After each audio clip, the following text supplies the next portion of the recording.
कि हिंदी साहित्य में नियमित विद्यार्थियों का मैं doctor Surendra Gupta government college Kulayat आपका स्वागत करता हूं। आइए आज के इस वीडियो ऑनलाइन कक्षा में हम लोग महाकवि भूषण की कविताओं की सप्रसंग व्याख्या करेंगे। पिछली वीडियो में मैंने आपको महाकवि भूषण के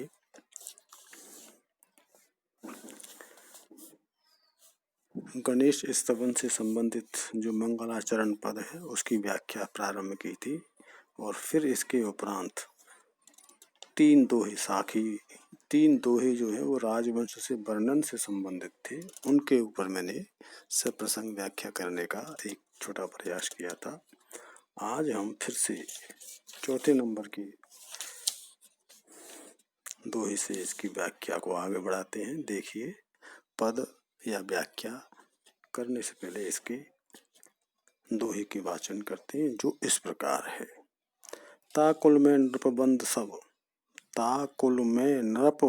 सब उपजे बखत बिलंद, भूमि पाल तिन में भयो बड़ो माल मकरंद। प्रस्तुत जो पद है भूषण द्वारा राजवंश वर्णन संबंधित इस दोहे में मकरंद नामक राजा का परिचय दिया है। और क्या कहा है कवि ने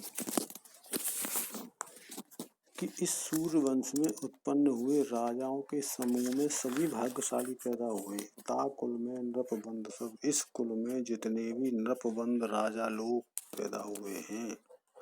उपजे बखत बुलंद, वे जितने भी उपजे हैं सबके सब कैसे थे? बखत और बुलंद थे, अर्थात खूब भाग्यशाली थे। भूमि पाल जिनमें भयो, उन सब में एक भूमि का पालक भी हुआ।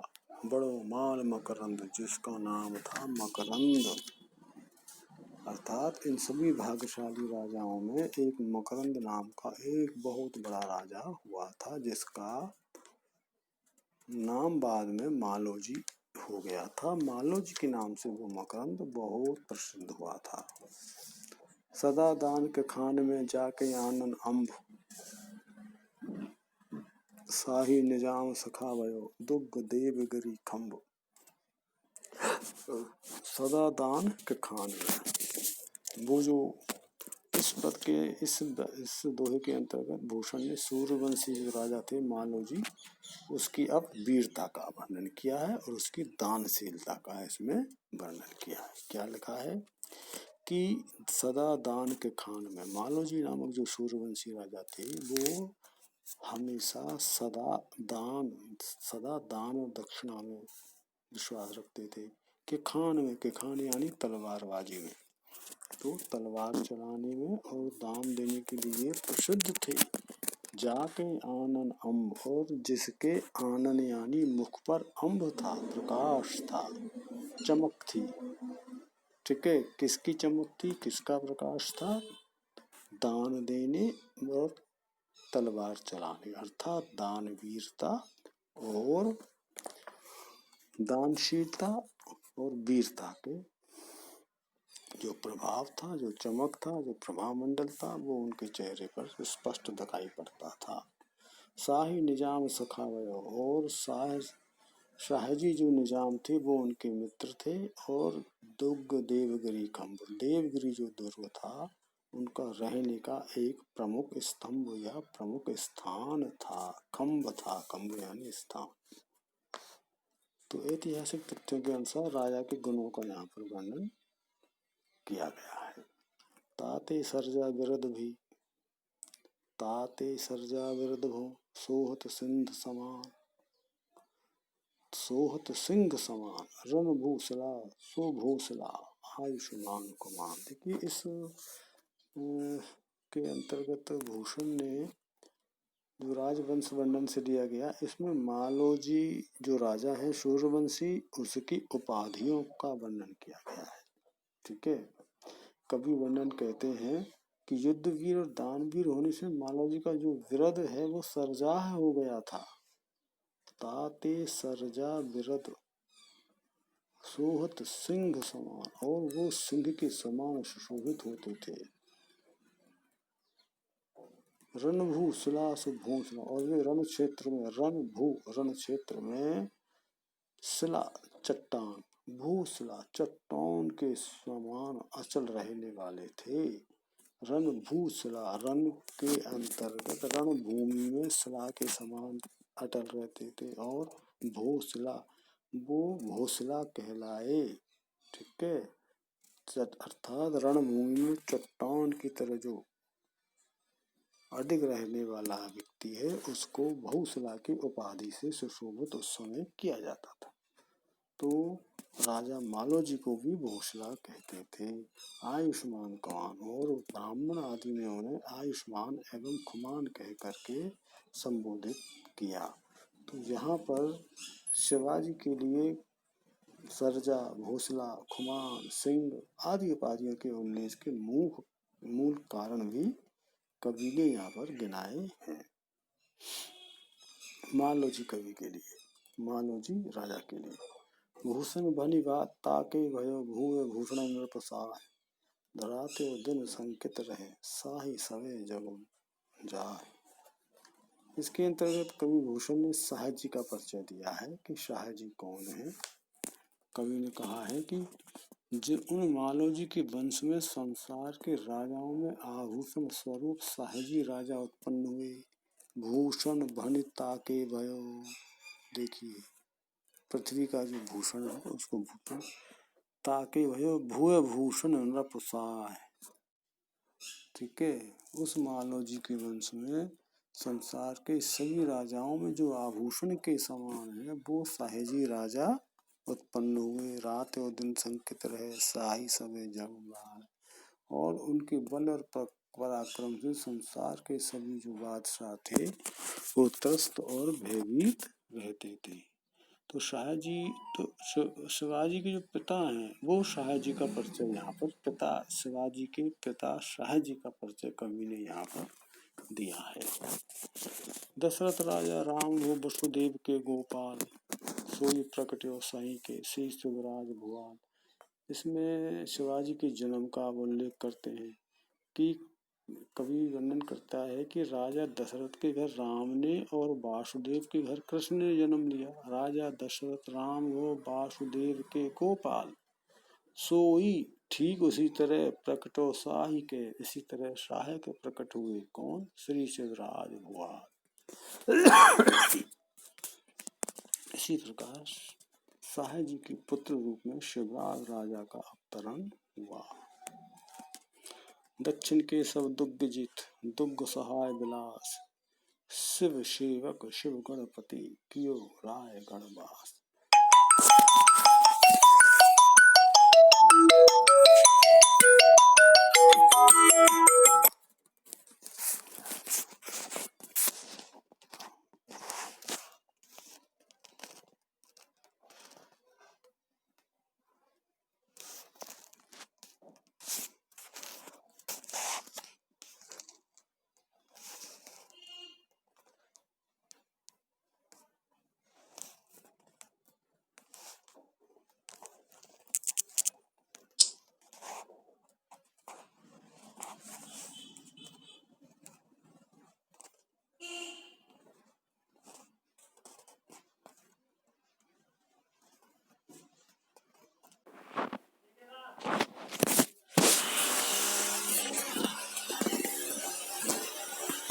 तो कवि वर्णन करता है कि राजा दशरथ के घर राम ने और वासुदेव के घर जिस प्रकार से कृष्ण ने जन्म लिया, ठीक उसी प्रकार से शाहजी के घर पुत्र के रूप में राजा शिवराज ने जन्म लिया है।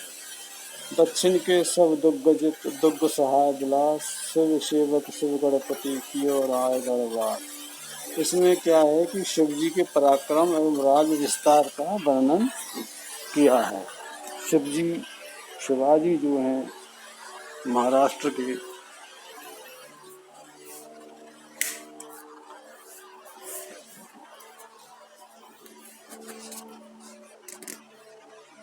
इसमें शिवाजी के पराक्रम और राज्य विस्तार का वर्णन किया है कवि ने। कवि लिखते हैं भूषण कि दक्षिण के सब दुर्ग जित, दक्षिण भारत के समस्त दुर्गों को जीत कर, दुर्ग सहाय विलास, और इन सभी में सुख और वैभव का विस्तार कर दिया। शिव सेवक शिव गणपति, भगवान शिव जी के सेवक शिवाजी ने, शिव सेवक शिव के सेवक शिवा गणपति ने, ठीक है, भगवान शिव जी के सेवक शिवाजी ने कियो रायगढ़ वास, कल्याणकारी किलों के जो अधिपति है रायगढ़ है, उस किले को अपना निवास स्थान बनाया। शिवाजी को शिव जी का उपासक यहाँ बतलाया गया है। ये इस तरह यहाँ पर राजवंश का वर्णन संपूर्ण होता है। अब शिवा प्रशस्ति के रूप में उन्होंने अपने अगले पद लिखे हैं जो इस प्रकार हैं। त्रिभुवन मही प्रसिद्ध एक अरिवल वैखंडीय, यह अनेक आरिवल विहंड रन मंडल मंडीय, भूषण वह ऋतु एक पहु पान पही बढ़ावत, यह 6 ऋतु निषदिन अपार पानिप अधिकावत। प्रस्तुत अवतरण कवि भूषण द्वारा रचित शिवा प्रशस्ति से उद्धृत है और इसमें शिव जी की जो शक्ति है, जो प्रतिष्ठा है, उसको यहाँ पर सर्वोपरि बताया गया है। भूषण कहते हैं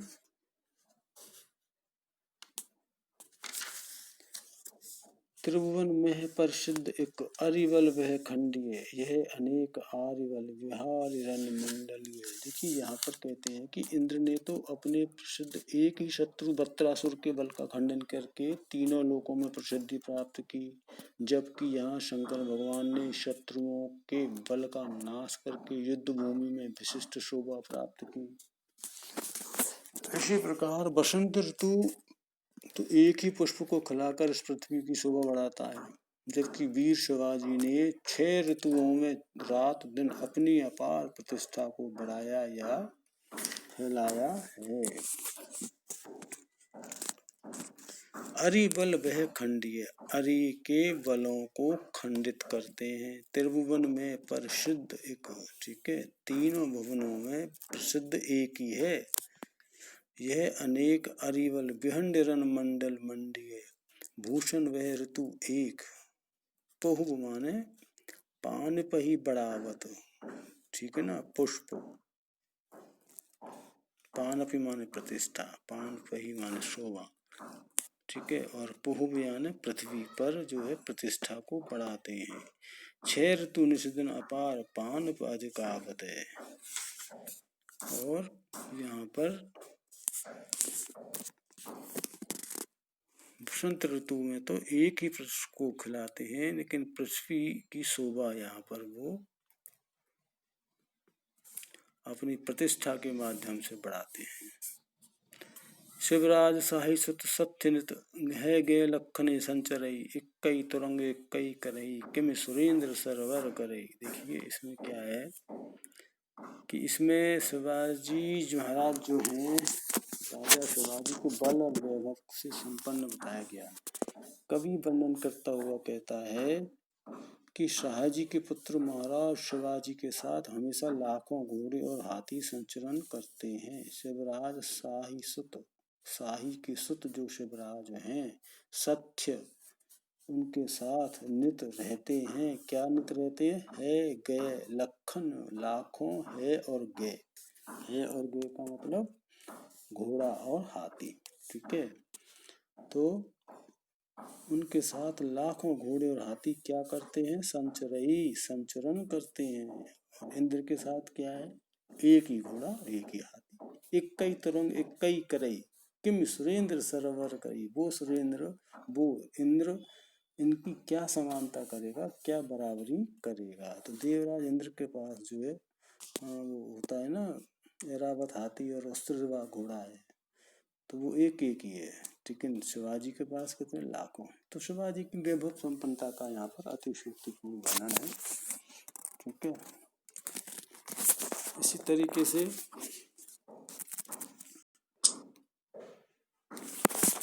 सिय संग शोभित सुलक्षण सहाय जाके भूपर भरत नाम भाई नीति चार है भूषण बनत कुल सुर भूप भूषण है दास रति सब जाके भुज भुय भारू है अरिलंक तोर जोर सदा साथ बानर है सिंदूर है बांध जाके बल कोने पारू है तेगई के मेरे जौन राकस मरद जाने सरजा शिवाजी राम ही को अवतार है। कहने का मतलब इसमें शिवा प्रशस्ति से लिया गया है और इसमें श्लेष वर्णन के द्वारा शिवाजी को श्री राम का अवतार बताया गया है। तो एक लाइन के दो अर्थ यहाँ पर निकलते हैं। कहने का मतलब श्लेष एक शब्द दो अर्थ। सिय संग शोभित सुलक्षण सहाय जाके, देखो विष्णु के अवतार भगवान राम के साथ सीता सुशोभित होती है। विष्णु का अवतार भगवान राम, तो राम जब मनुष्य के रूप में जन्म लेते हैं तो उनके साथ कौन है? सिय संग शोभित, सीता के संग सुशोभित होते हैं। और शिवाजी के साथ सुलक्षण सहाय जाके, शिवाजी के साथ श्री लक्ष्मी, श्री सुशोभित है। ठीक है। भूपर भरत भाई नाम, भूपर क्या है? इस पृथ्वी पर क्या है? श्री राम के संग कौन है सहायक? भरत हैं ना, है ना भाई। नीति चारु है, लेकिन शिवाजी के साथ क्या है? सुंदर नीति है। ठीक है, नीति पर चलने वाले, व्यवहार करने वाले हैं, लक्षण रहते हैं।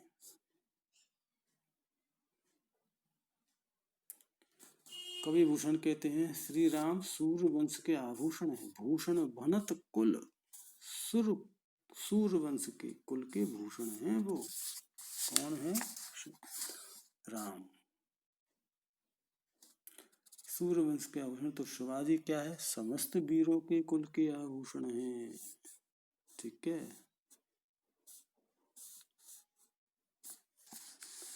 दशरथ के पुत्र श्री राम की भुजाओं में पृथ्वी का भार धारण करने की शक्ति है।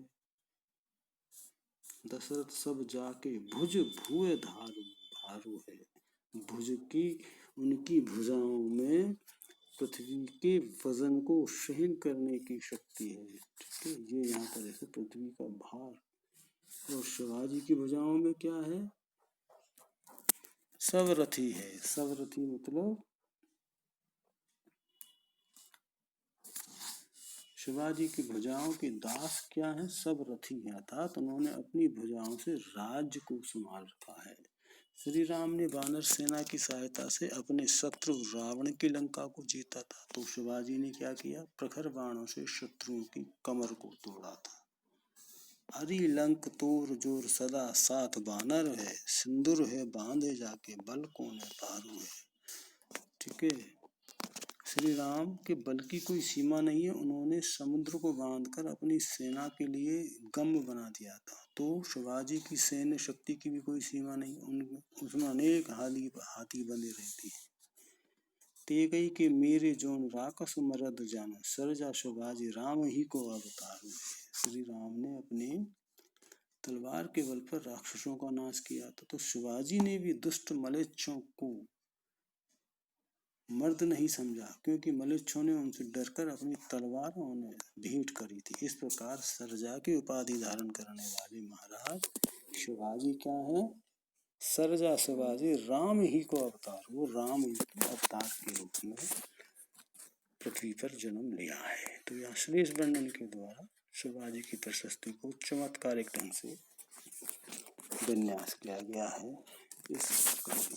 आज की इस वीडियो ऑनलाइन कक्षा समय की बाध्यता को देखते हुए इतना ही। आगे की वीडियो कक्षा में फिर हम मिलेंगे आगे के पदों की व्याख्या के साथ। तब तक के लिए नमस्कार।